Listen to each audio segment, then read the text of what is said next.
Halo semuanya, kami dari kelompok 2, konsep dasar PAUD yang beranggotakan dengan saya sendiri, Miftahul Jannah, saya Maizi Tika Dewi, dan saya Zahara Balkis. Kali ini kami akan membahas mengenai sejarah didirikannya TK Islam Kreatif Salsabila, kurikulum yang digunakan, dan pendekatan yang digunakan. TK Islam Kreatif Salsabila didirikan oleh Ibu Patni MPD pada tahun 2010. TK ini didirikan karena adanya tuntutan dari orang tua kelas KB yang menginginkan anaknya lanjut dari kelompok bermain ke jenjang TK. TK ini memiliki visi misi yang ditinjau 5 tahun sekali, dan setiap 6 bulan sekali, yayasan dan kepala sekolah mengadakan rapat kerja untuk mengevaluasi kinerja lembaga dan memastikan terlaksananya semua program-program yang telah dirancang. Perkembangan TK ini sudah sangat berkembang pesat, mulai dari segi sarana prasarana yang tersedia. Awalnya, TK ini hanya memiliki satu kelas saja di tahun 2010. Kini TK ini memiliki 2 gedung lokal di Jalan Ahim 1 dan Jalan Ahim 5, sehingga TK ini memiliki 3 kelas, yaitu 2 kelas TK dan 1 kelas KB. TK ini memiliki fasilitas di mana setiap kelas memiliki TV, komputer, dan audio. Selain itu, TK ini telah menerima papan tulis digital yang melengkapi. Program-program di sekolah ini juga semakin diperluas dan lebih variatif dengan melibatkan orang tua dan mitra-mitra sekolah lain, serta dengan lembaga lainnya seperti Puskesmas, Damkar, Puri Leisa, Perpustakaan Kota dan Provinsi, serta penerbit Zahra dan Salsabila Publisher. Adapun tantangan di TK ini yaitu SDM guru dan keberpihakan stakeholder. Selain itu, kesejahteraan guru dari pemerintah yang belum maksimal. Hal ini sedikit berpengaruh pada semangat guru.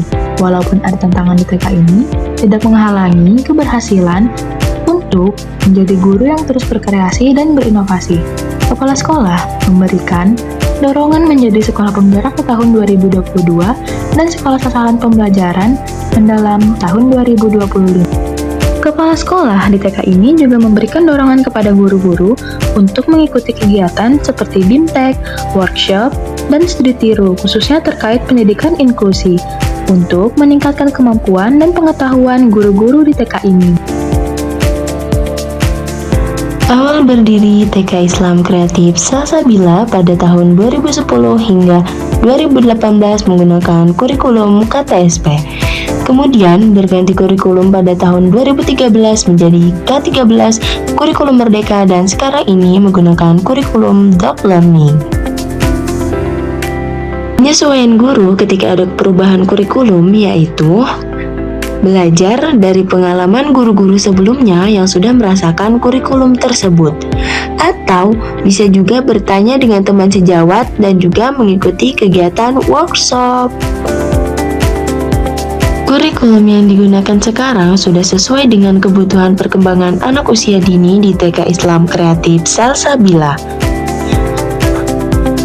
Karena kurikulum sekarang itu berfokus pada anak-anak, jadi kebutuhan dan hak mereka untuk bebas berkreasi lebih terlatih. Dengan adanya kurikulum sekarang, mereka jauh lebih senang dan nyaman, serta kebutuhannya lebih terpenuhi.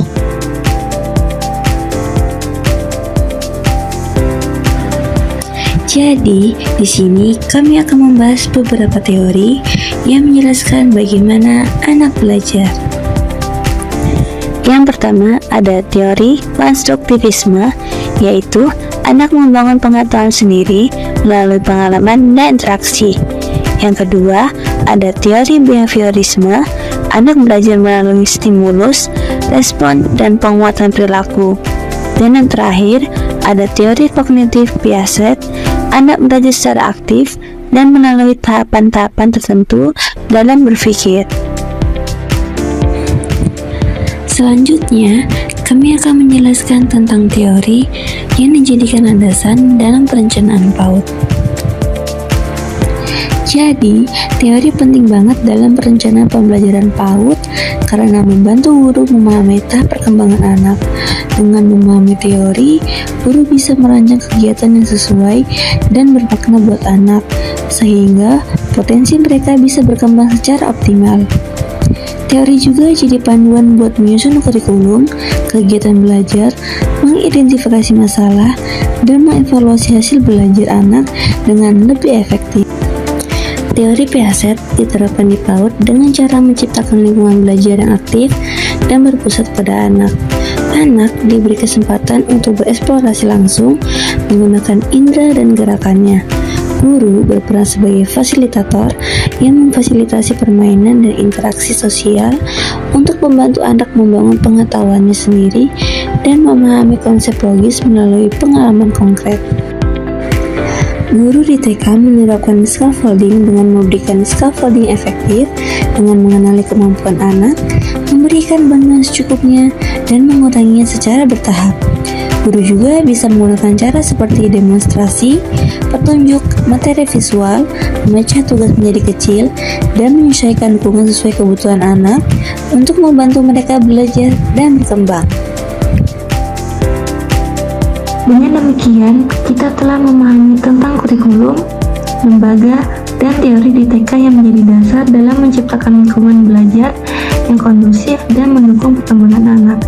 Semoga kita dapat mengaplikasikan pengetahuan ini dalam kehidupan sehari-hari.